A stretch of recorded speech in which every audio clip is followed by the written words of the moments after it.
বনলতা সেন।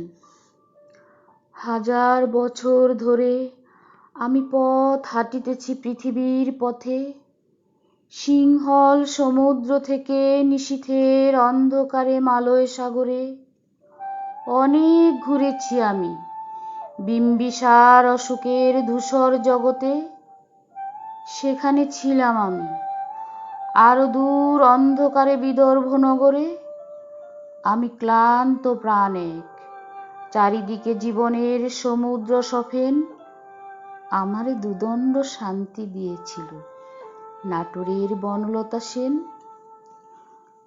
চুল তার কবেকার অন্ধকার বিদিশার নিশা, মুখ তার শ্রাবস্তির কারুকার্য, অতি দূর সমুদ্রের পর হাল ভেঙে যে নাবিক হারায়েছে দিশা। সবুজ ঘাসের দেশ যখন সে চোখে দেখে দারুচিনি দ্বীপের ভিতর, তেমনি দেখেছি তারে অন্ধকারে। বলেছে সে, এতদিন কোথায় ছিলেন? পাখির নীড়ের মতো চোখ তুলে নাটোরের বনলতা সেন। সমস্ত দিনের শেষে শিশিরের শব্দের মতন সন্ধ্যা আসে, ডানার রৌদ্রের গন্ধ মুছে ফেলে চিল।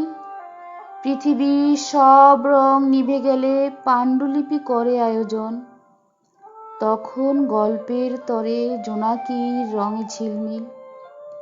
সব পাখি ঘরে আসে, সব নদী ফুরায় জীবনের সব লেনদেন, থাকে শুধু অন্ধকার মুখোমুখি বসিবার বনলতা সেন।